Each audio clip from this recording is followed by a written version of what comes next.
Pakistan is in a state of mess. Pakistan's economic crisis is worsening with the rupee की आफत और बुलंद तरीन शरह सूद की मुसीबत में फंसता जा रहा है। किसी के बस में ही नहीं रहा। इंडिया सबकी मदद करता है तो उसका जो पड़ोसी है क्या वो उसकी मदद करेगा? पाकिस्तान की जो करेंसी है उसकी डीवैल्यूएशन हो रहा है क्योंकि पाकिस्तान को हमेशा घमंड था। किस चीज़ का?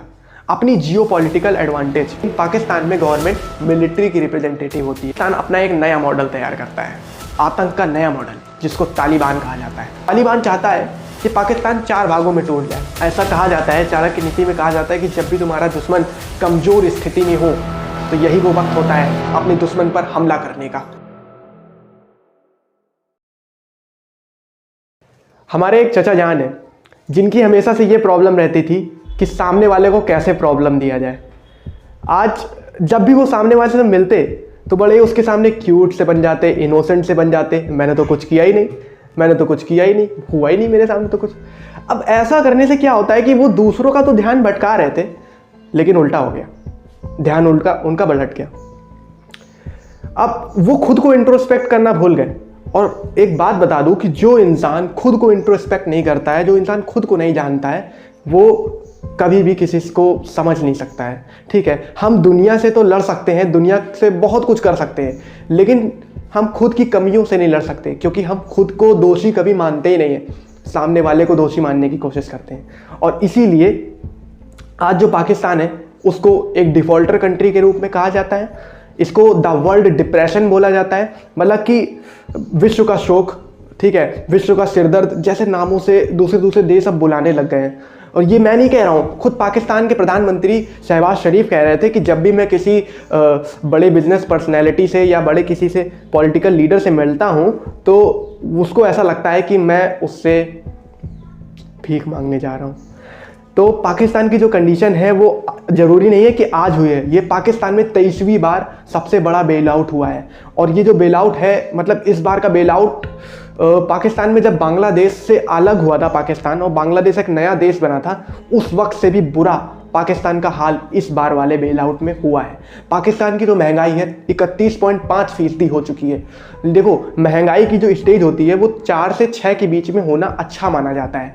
ठीक है, ये इन्फ्लेशन रेट की एक अच्छी आदर्श स्थिति है, लेकिन ये कहाँ पे पहुँच गए? 31.5% में। पाकिस्तान में जो आलू के दाम है वो 50-60 रुपए किलो आलू हो गई है। ठीक है, पेट्रोल के दाम 280 रुपए लीटर हो चुके हैं। और मतलब कि जितने भी बेसिक जो फूड आइटम्स है उसकी लिस्ट हमने सामने दे रखी है। वो खैबर पख्तूनख्वा जो प्रोविंस है उसके हिसाब से ये रिपोर्ट बनी है। आप इसको देख सकते हैं कि पाकिस्तान में क्या दाम चल रहे हैं। और ये जो दाम है ये ऐसे हो चुके हैं कि जो पाकिस्तान का कॉमन पीपल है उसकी रीच से मार्केट निकलता जा रहा है। ठीक है, पाकिस्तान के जो रिसोर्सेज है वो बहुत जल्दी ख़त्म होते जा रहे हैं। ऐसा कहा जाता है कि सिर्फ 2 हफ्तों में पाकिस्तान का जो इम्पोर्टिंग मनी है वो ख़त्म हो जाएगा। मतलब कि फॉरेक्स रिजर्व जितना भी डॉलर बचा है वो सिर्फ 2 हफ्तों के लिए बचा है। इसके बाद पाकिस्तान का क्या होगा? या तो वो किसी से मदद मांगेगा या चाइना टेक ओवर कर सकता है। मतलब बहुत कुछ हो सकता है, बहुत सारी इंटरनल जो टर्बुलेंस है उसकी होती जा रही है। और एक बात बता दूं कि पाकिस्तानी करेंसी इंडियन करेंसी के मामले में कितनी फिसली है, तो 3.4 रुपीज़ हो गया है पाकिस्तानी। मतलब कि अगर सिंपल शब्दों में कहो कि जो भारत का 100 रुपये है, पाकिस्तान का 350-340 रुपये हो चुका है।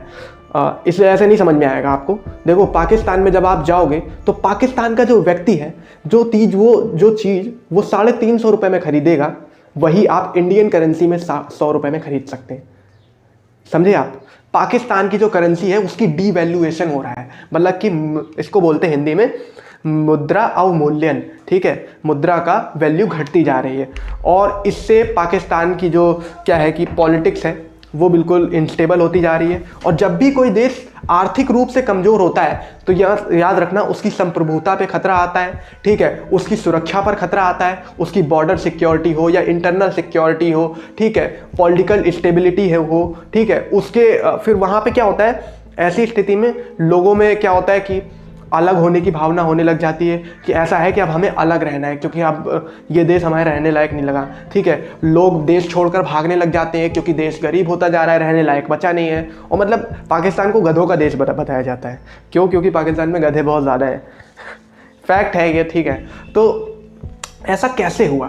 ठीक है, ये क्यों हुआ और कैसे हुआ ये जानना इसलिए ज़रूरी है क्योंकि पाकिस्तान को हमेशा घमंड था। किस चीज़ का? अपनी जियो पॉलिटिकल एडवांटेज। ठीक है, उसको लगता था कि वो दुनिया में जिस जगह पर है उस मतलब कि दुनिया के देश उसकी आकर उसको पैसा देंगे, उसको मदद करेंगे। ठीक है, मतलब कि उसे किसी के पास हाथ नहीं फैलाना पड़ेगा।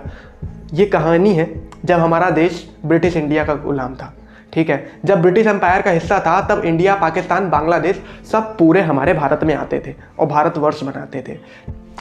अब जिस तरह से दक्षिण में ब्रिटिश एम्पायर तेजी से बढ़ रहा था उसी तरह से उत्तर में रशियन एम्पायर बहुत तेजी से बढ़ रहा होता है।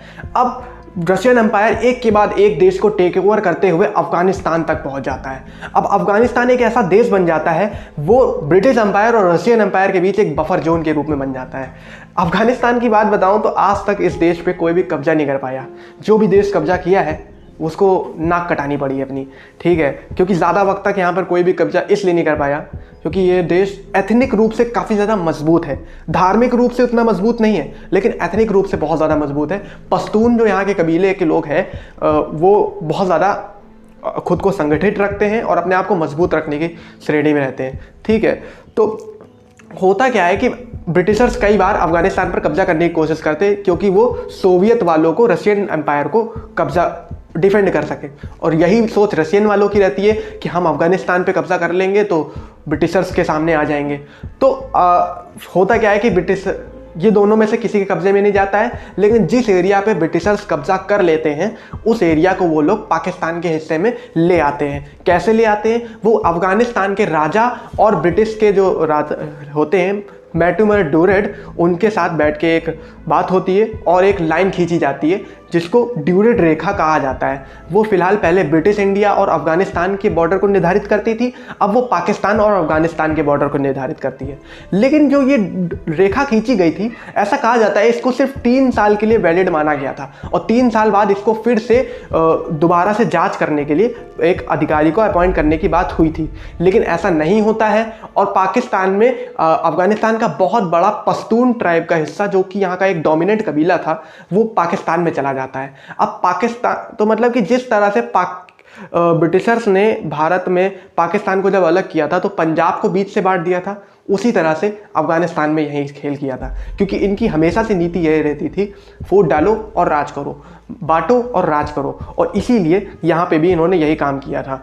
तो होता क्या है कि अब अफगानिस्तान जब ये पाकिस्तान देश बनता है तो अफगानिस्तान इसको तो कोई देश ही नहीं मानता है, किसी भी देश की तरह मान्यता नहीं देता है। और अफगानिस्तान का जो सिनेरियो होता है वो पॉलिटिक्स बहुत तेज़ी से बदल रही होती है, इसलिए क्योंकि ब्रिटिश एम्पायर यहाँ इंडिया में ख़त्म हो जाता है। और जब ब्रिटिश एम्पायर ख़त्म हो जाता है तो रसिया को मौका मिल जाता है कि अफगानिस्तान पर कब्जा कर लिया जाए, यही मौका है। और इसी से शुरू होती है कोल्ड वॉर का दौर शुरू होता है। कोल्ड वॉर के दौर में बहुत सारे देश आपस में लड़ रहे होते हैं, लेकिन अगर कहा जाए तो असल में रशिया और अमेरिका की ये लड़ाई होती है। कोल्ड वॉर पे हमने एक पूरा बहुत अच्छे से वीडियो बनाया है, डिस्क्रिप्शन में लिंक है, आप जाके देख सकते हैं उस वीडियो को भी। ठीक है, तो जब ये कोल्ड वॉर हो रही होती है तो अफगानिस्तान में रशिया का इन्वेजन होता है। अब कोल्ड वॉर के वक्त में ब्रिटिश तो बिल्कुल कमज़ोर हो जाते हैं जब वो इंडिया से जाते हैं। ठीक है, तो अब रशिया का सबसे बड़ा जो कॉम्पिटिटर होता है और दुश्मन होता है वो USA होता है, अमेरिका। और यहीं से इस खेल में होती है अमेरिका की एंट्री। अब जब अमेरिका यहाँ पर आता है तो सोवियत ने कब्जा कर लिया होता है 1980 तक में, और जब सोवियत कब्जा कर लेता है तो ये होता है कि अमेरिका अफगानिस्तान की मदद करेगा। और अफगानिस्तान की मदद इसलिए करेगा क्योंकि अफगानिस्तान कमज़ोर राष्ट्र है और अमेरिका हमेशा से ये एक ह्यूमैनिटेरियन नीड्स की तरह से, इसी के नाम से हमेशा से अमेरिका करता आ रहा था। तो अमेरिका को लगा कि मैं यहाँ पर अगर रोकूंगा तो सोवियत एम्पायर है वो कमज़ोर हो जाएगा। ठीक है, लेकिन ऐसा नहीं होता है। ठीक है, और अमेरिका को भी कई बार इस युद्ध में हारना पड़ता है। और इसीलिए अब जैसा मैंने शुरू में बताया था कि जो पाकिस्तान है उसको अपनी जियो पॉलिटिकल एडवांटेज का बड़ा घमंड था, वो वही फिर से करता है।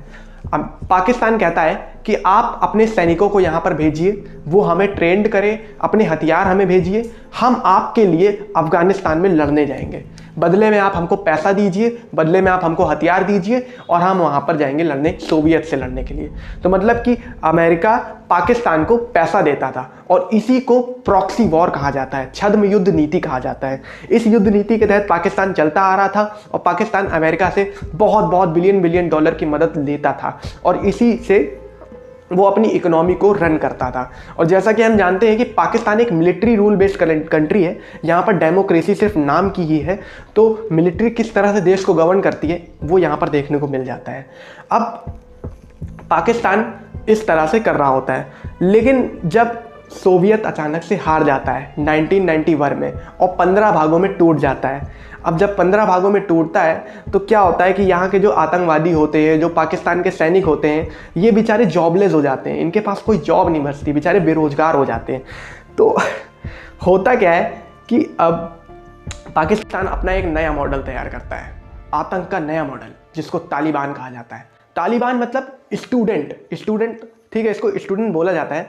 ये अफगानिस्तान में भेजता है तालिबान में एक धर्म युद्ध के लिए लड़ने के लिए। अब जब ये तालिबान तैयार होते हैं तो ये जो अफगानिस्तान में यूएसए का शासन होने लग जाता है। एक तरह से यूएसए की गवर्नमेंट होती रहती है कि मतलब कि यूएसए का एक गवर्नमेंट रिप्रेजेंटेटिव बैठने लगता है अफगानिस्तान में।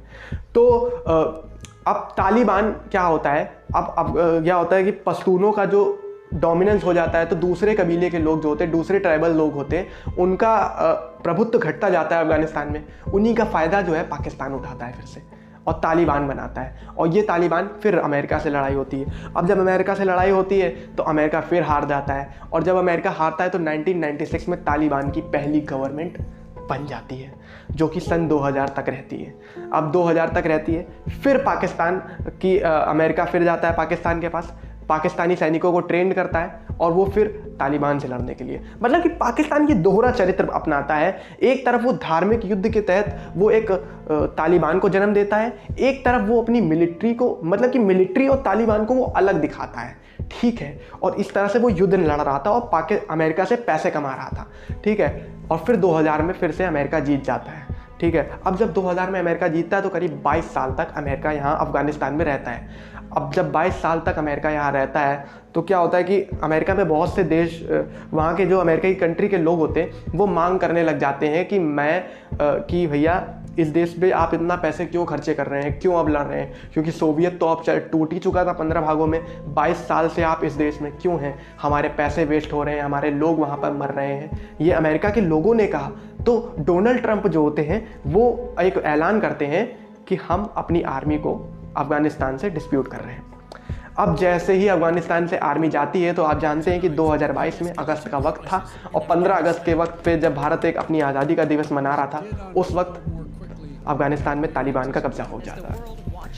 तो इस तरह से अफगानिस्तान से यूएस चला जाता है। अब जब यूएस जाता है तो तालिबानियों के पास यूएस बेस्ड वेपन होते हैं, ठीक है, और वो मतलब कि बहुत ज़्यादा खतरे की घंटी होने लग जाती है, क्योंकि अब तालिबान और भी ज़्यादा मजबूत हो चुका होता है, क्योंकि अब तालिबान के पास कोई भी उसको रोकने वाला नहीं है। तालिबान निरंकुश हो चुका है, तालिबान के पास अमेरिकी हथियार है, तालिबान अब खुद की गवर्नमेंट बना लेता है। अब पाकिस्तान को भी यह लगता है कि वो पाकिस्तान के लिए फ़ायदे में होगा, क्योंकि पाकिस्तान तो तालिबान को प्रमोट कर रहा था, लेकिन अब उल्टा होता है, क्योंकि तालिबान मतलब कि जो अफगानिस्तान है उसने कभी भी पाकिस्तान का पीओके के मामले में साथ दिया ही नहीं।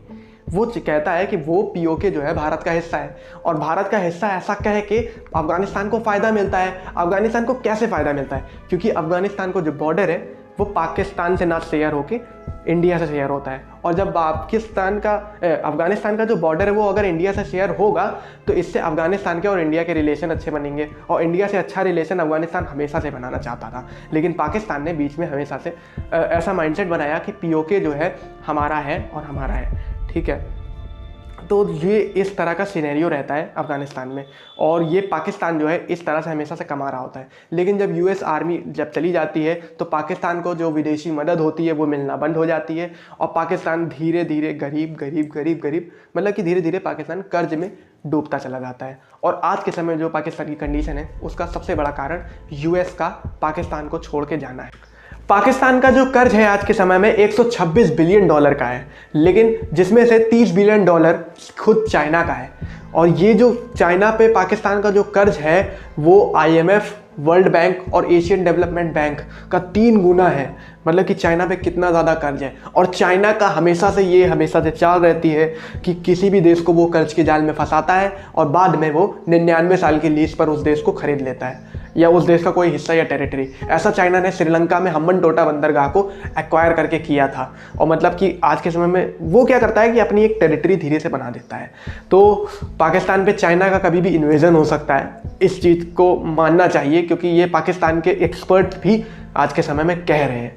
अब देखो क्या है कि पाकिस्तान का हमेशा से माइंडसेट होता है कि इंडिया को कैसे कमज़ोर किया जाए, कैसे इंडिया को बीट किया जाए, और अपना हमेशा से हर मुद्दे को वो इंटरनेशनल लेके जाने की कोशिश करता है। और अब इंडिया ने भी कहा है कि ठीक है, अब तुम इंटरनेशनल लेके जाते हो, कोई बात नहीं, अब हम हर इंटरनेशनल संस्था में अपने एक इंडियन को बैठाने की कोशिश करेंगे। और वही हुआ आज के समय में। वर्ल्ड बैंक के जो CEO हैं वो एक इंडियन है, अजय बंगा, जो कि पहले मास्टर कार्ड के CEO थे, वो आज के समय में वर्ल्ड बैंक के CEO बन चुके हैं। तो वर्ल्ड बैंक में पाकिस्तान की अब दाल नहीं गलने वाली, क्योंकि वहाँ पर एक इंडियन बैठ चुके हैं। और मतलब कि पाकिस्तान ना ही अपना एक कोई बिजनेस अट्रैक्शन बुला सकता है, ना ही एशियन डेवलपमेंट बैंक से जो डेवलपमेंट लिखा है इसके नाम में, तो यहाँ पे जो पैसा मिलता है वो विकास करने के लिए मिलता है, भीख मांगने के लिए, कर्ज के लिए पैसा नहीं मिलता है। और तो और पाकिस्तान में अब जो भी बड़े बड़े नेगोशिएशन हो रहे हैं उसमें पाकिस्तान को ये है कि पाकिस्तान को अपनी शर्तें माननी पड़ेगी जो वो इंटरनेशनल इंस्टीट्यूशन उनको देगा, और तभी वो पाकिस्तान को कर्ज देंगे। और उनमें सबसे बड़ी शर्त ये है कि पाकिस्तान को टैक्स बढ़ाना पड़ेगा। और अगर पाकिस्तान टैक्स बढ़ाएगा तो गवर्नमेंट जनता पर बोझ बढ़ता जाएगा, और वही जनता जब टैक्स के रूप में गवर्नमेंट को पैसा देगी तो उस पैसे का जो है पाकिस्तान की गवर्नमेंट बॉन्ड के रूप में उस पैसे को सेव करेगी। और जब वो पैसा बॉन्ड के रूप में होगा तो पाकिस्तान की जो करेंसी है वो उसमें थोड़ा मजबूत मिलेगी, और जिसके आधार पर उनको लगेगा कि हाँ, पाकिस्तान डिफ़ॉल्टर नहीं है, वो एक वक्त पे अपना पैसा चुका सकता है, इसलिए वो कर्ज देते जाएंगे। अब देखो जो कर्ज देते जा रहे हैं वो EMI जो है पाकिस्तान की वो बहुत तेज़ी से बढ़ती जा रही है, क्योंकि जो फेड बैंक है वो अपना इंटरेस्ट रेट बहुत तेज़ी से हाइक करता जा रहा है। तो मतलब कि हर महीने की जो EMI है वो कई गुना ज़्यादा बढ़ चुकी है। और कहा जाता है कि मार्च तक में पाकिस्तान को $8 बिलियन देने थे। अब पता नहीं पाकिस्तान ने दिए या नहीं दिए। तो इस डिफ़ॉल्टर कंट्री का क्या होना है इसका भविष्य तो मुझे भी नहीं पता। फिलहाल एक मिलिट्री बेस्ड इकोनॉमी कैसे चलती है, और ये एक बहुत बड़ा एग्जाम्पल है कि मिलिट्री देश को कैसे रूल करती है। क्योंकि याद रखो, कोई भी देश की जब मिलिट्री कब्जा करती है तो यहाँ पर क्या है, मिलिट्री ही पॉलिटिक्स में है, मिलिट्री ही बिजनेस में है, मिलिट्री ही समाज के हर वो क्राइटेरिया में है जो एक अलग होना चाहिए। क्योंकि मिलिट्री का काम नहीं है हर जगह हस्तक्षेप करने का। आज़ादी के 17 साल बाद जब हमारा देश आज़ाद हुआ था और पाकिस्तान भी हमारे साथ आज़ाद हुआ था, वहाँ पर पाकिस्तान में 17 साल तक कोई भी डेमोक्रेटिक गवर्नमेंट नहीं बन पाई थी। वहाँ पर मिलिट्री रूल रहता था। वहाँ पर कश्मीर के नाम पर 70% बजट का जो हिस्सा था वो डिफेंस में ही खर्च कर दिया जाता था। वहाँ पर पॉलिटिकल स्टेबिलिटी हमेशा से ऐसी बनी रहती थी, और इसीलिए वहाँ पर एक क्या बोलते हैं, मोनोपोली बन गई पॉलिटिक्स में भी, कि ज़्यादा डेमोक्रेसी बची नहीं। जो खुद बहुत बड़ी रॉयल फैमिली के लोग होते थे वही पार्टी को चलाते थे, वही पॉलिटिक्स करते थे। और पाकिस्तान में 2 फैमिली सिस्टम है, एक बेनज़ीर भुट्टो की फैमिली थी, भुट्टो फैमिली, और एक है शहबाज शरीफ की, शरीफ परिवार। तो ये 2 ही परिवार पाकिस्तान की जो पॉलिटिक्स है वो लीड करते हैं। दोनों एक दूसरे को क्रिटिसाइज़ करते हैं और साथ में रात में बैठ के एक साथ चाय पीते हैं। तो मतलब कि लोगों को पता चल गया था कि जो पाकिस्तान की गवर्नमेंट है, पॉलिटिकल पार्टी है, वो बस एक दूसरे को ब्लेम करती है और इनका कोई विज़न नहीं है, ये देश को ना ही आगे बढ़ाना चाहते हैं। इसीलिए अब वहाँ के लोगों को भी एक वक्त पे लगने लग जाता था कि मिलिट्री जो है वो पॉलिटिकल पार्टी से ज़्यादा ऑर्गेनाइज्ड है, और इसीलिए वो जो मिलिट्री थी वो हमेशा डॉक्ट्रिन ऑफ नेसेसिटी के नाम से हमेशा से वहाँ पर अपनी गवर्नमेंट बना लेती थी, और कभी भी पार्लियामेंट को वो डिसॉल्व कर देती थी, ठीक है, और पार्लियामेंट को भंग करके वो मिलिट्री शासन कभी भी स्थापित कर सकती थी। और ऐसा कई बार हो चुका है। 1951 में हो चुका है, 1958 में हो चुका है पाकिस्तान में, 1977 में हो चुका है, 1999 में कारगिल वर्ल्ड वॉर के दौरान भी हो चुका है, और अभी इमरान खान की जब गवर्नमेंट गई थी तो 2020 में भी हो चुका है। तो मतलब ऐसा कई बार हुआ है। प्रधानमंत्रियों को रिजाइन करना पड़ जाता है और पॉलिटिक्स छोड़ के जानी पड़ती है, या तो वो मिलिट्री का रिप्रेजेंटेटिव होता है। देखो हमारे देश में जो गवर्नमेंट होती है वो लोगों की रिप्रेजेंटेटिव होती है और ये डेमोक्रेसी की एक आदर्श स्थिति होती है, लेकिन पाकिस्तान में गवर्नमेंट मिलिट्री की रिप्रेजेंटेटिव होती है और इसीलिए वहाँ के जो बड़े बड़े मिलिट्री चीफ हैं वो बिलियनर बन चुके हैं और मालिक हैं। तो कहा जाता है कि अगर वो अपने स्विस बैंक में जो पैसे छुपा के रखे हैं वो अगर वो अपने ही देश में लगा दे तो उनके देश की जो सरकार है इधर उधर कर्ज के लिए भटकना नहीं पड़ेगा और जो पाकिस्तान की आम आबादी है उसकी जो आपूर्ति है वो पूरी हो सकती है। लेकिन मिलिट्री इकोनॉमी ऐसे ही चलती है, ठीक है। पाकिस्तान को हमेशा से पीओके के नाम पे बेवकूफ़ बनाया जाता था और उसको अभी मैं थोड़ी देर बाद बताऊंगा, ठीक है। फिलहाल जो सबसे बड़ा थ्रेट पाकिस्तान में वो आ रहा है कि पाकिस्तान की मिलिट्री का तालिबानीकरण होता जा रहा है। देखो तालिबान आज के समय में बहुत मजबूत हो चुका है जब से यूएस गया है, क्योंकि तालिबान के पास अमेरिकन हथियार है और तालिबान बहुत ज़्यादा वेल ऑर्गेनाइज्ड हो चुका है और पाकिस्तान की जो टीटीपी नाम की पार्टी है, तहरीक तालिबान पार्टी पाकिस्तान, वो बहुत ज़्यादा मजबूत हो गई है, क्योंकि अब वो अपनी जो सरकार है वो कभी भी किस सरकार को गिरा सकती है, ठीक है। मिलिट्री से भी कई बार उसके जो है झड़प होती गई है। पाकिस्तान में कई बार स्कूली बच्चों को उसने टारगेट किया है। पाकिस्तान में कई बार उसने जितने भी हमले होते छोटे मोटे जो सिविल वॉर होती पाकिस्तान में, उसमें सबसे बड़ा खतरा तालिबान को बताया जा रहा है। तो मतलब कि जिसने तालिबान को जन्म दिया, जिसने तालिबान को पाला, आज वही साहब पाकिस्तान को डस रहा है। और ये बात हमारे external minister Shri S Jaishankar ने कही थी और उन्होंने क्यों ये बात कही थी वो आपको इनका रीज़न पता चल गया, ठीक है। जो तालिबान है वो पाकिस्तान की जो संप्रभुता है उसको खतरे में डाल रहा है। क्यों? क्योंकि संप्रभुता का मतलब क्या है कि देश को एकजुट होकर रहना चाहिए, लेकिन पाकिस्तान में क्षेत्रवाद बहुत तेज़ी से बढ़ता जा रहा है। तालिबान चाहता है कि पाकिस्तान 4 भागों में टूट जाए, क्योंकि देखो पाकिस्तान में बलूच लोग जो हैं बलूचिस्तान की मांग करते हैं, सिंधु लोग कहते हैं कि हमें एक सिंधु देश चाहिए इसलिए सिंधुस्तान की मांग करते हैं, पंजाबी लोग जो हैं वो पंजाब की मांग करते हैं और खुद जो तालिबान है वो चाहता है कि पाकिस्तान में FATA बन जाए, मतलब कि पश्तून लोगों के लिए एक अलग स्टेट बन जाए, ठीक है। तो पाकिस्तान इतने भागों में तोड़ने की बात करी जाती है। और देखो जब भी कोई देश आर्थिक रूप से कमज़ोर होता है तो वहाँ पर पॉलिटिकल इंस्टेबिलिटी भी आती है और पॉलिटिकल इंस्टेबिलिटी आती है तो सोशल इंस्टेबिलिटी आती है। वहाँ पर गरीबी, जितने ज़्यादा वहाँ पर गरीबी बढ़ती जाएगी, जितना ज़्यादा वहाँ पर बेरोज़गारी बढ़ती जाएगी, जितना ज़्यादा वहाँ के लोगों की जो एक्सेसिबिलिटी है मार्केट को और रिसोर्सेज में वो घटती जाएगी और जितना ज़्यादा करप्शन बढ़ता जाएगा उतना ज़्यादा लोग तालिबान को आने में प्रेरित होंगे। उन्हें लगेगा कि हथियार उठाना ही सही है अपने अधिकारों के लिए लड़ने के लिए, और वो अपने अधिकारों के नाम पर भड़का कर तालिबान में शामिल हो जाएंगे और तालिबान इस तरह से अपना एक आइडियोलॉजिकल रूप से पाकिस्तान में कब्जा कर लेगा। तो इस तरह से पाकिस्तान का जो स्ट्रक्चर है वो डूबने के कगार पे है। और ये मैं नहीं बता रहा हूँ, ये रिपोर्ट्स बता रही हैं, ये सिर्फ मेरे शब्द हैं और मेरा ओपिनियन सिर्फ रिपोर्ट के आधार पर बना है। तो पाकिस्तान में जो तालिबान है उसका एम सिर्फ इतना है कि जो पश्तून लोग हैं वो मजबूत हो जाए, क्योंकि जो अफ़गानिस्तान से बढ़ चुके थे और पाकिस्तान में आ चुके थे वो अब फिर से अफ़गानिस्तान में चले जाएं या अब पूरा ही उनका राज हो जाए, एक छत्र शासन करने की मांग करते हैं। और तालिबान इस मांग को कैसे भी मनवा सकता है और ये पाकिस्तान को पता है। दूसरा पाकिस्तान पे जो सबसे बड़ा खतरा है वो पाकिस्तान का खुद एक बहुत बड़ा दोस्त चाइना है, क्योंकि चाइना उसको कर्ज के जाल में फंसा चुका है जैसा कि मैंने बताया। साथ ही चाइना तालिबान को भी प्रमोट कर रहा है और वो और हमारे लिए कैसे खतरा है। देखो चाइना जो है भारत को कई रास्तों से घेर रहा है और जिन रास्तों से वो घेरता है वो उसको स्ट्रिंग ऑफ पर्ल्स भारत कहता है, मतलब कि जहरीले मोतियों की माला कहता है। तो उसमें ही चाइना के प्लान में एक और हिस्सा है जिसमें पाकिस्तान के वो ग्वादर पोर्ट पर कब्जा करना चाहता है चाइना, ठीक है। और देखना मेरी जो भविष्यवाणी है ये सच होगी और एक ना एक दिन चाइना पाकिस्तान से इसको लीज पर ले लेगा और चाइना यहाँ पर कब्जा कर लेगा।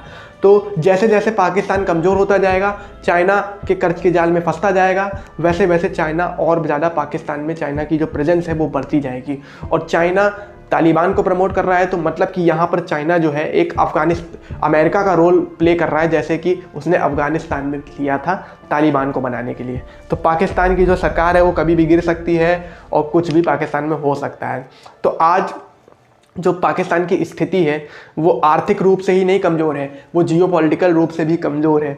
और ऐसा कहा जाता है, चाणक्य नीति में कहा जाता है कि जब भी तुम्हारा दुश्मन कमज़ोर स्थिति में हो तो यही वो वक्त होता है अपने दुश्मन पर हमला करने का, क्योंकि ऐसे वक्त में आप उस पर ऐसा हमला कर सकते हैं कि जब वो खुद को मजबूत कर लेगा या खुद को खड़ा कर लेगा तो भी वो 10 बार सोचेगा कि क्या मुझे इस पर हमला करना चाहिए। तो मेरा सवाल है आपसे, is it right time to get back POK? India को लेना चाहिए? देखो, इंडिया को POK लेना चाहिए या नहीं लेना चाहिए, मेरा ओपिनियन सिर्फ इतना है कि इंडिया पाकिस्तान को POK दे देना चाहिए। क्योंकि देखो, पाकिस्तान को हमेशा से कई सालों से 70-75 सालों से इसी नाम पे बेवकूफ़ बनाया गया और वहाँ की जनता से टैक्स लिया जाता था और वहाँ के जो बजट का हिस्सा था वो POK में ही खर्च होता था, कि POK में मिलिट्री को मजबूत करने के नाम पे। और मिलिट्री बेस्ड जो शासन है पाकिस्तान में जो मिलिट्री इतने अच्छे तरीके से रूल कर रही है, उसका आधार सिर्फ कश्मीर है। और अगर कश्मीर भारत की तरफ आ जाएगा तो भारत में जब आएगा तो कश्मीर के जो लोग हैं वो भी खुश हो जाएंगे, क्योंकि वो खुद भारत में शामिल होना चाहते हैं, पहली बात। और दूसरी चीज़ ये कि जो पाकिस्तान की जो बजट का बहुत बड़ा हिस्सा है वो उनके लोगों के भलाई में लगने लग जाएगा। और मिलिट्री के पास जिस नाम से हमेशा भड़काती रहती थी अपने देश के लोगों को, वो भड़काना बंद कर देगी। और मैं सच बताऊं तो पाकिस्तान ने POK भले ही ले लिया है, लेकिन वहाँ की कंडीशन जो है बहुत अच्छी नहीं है।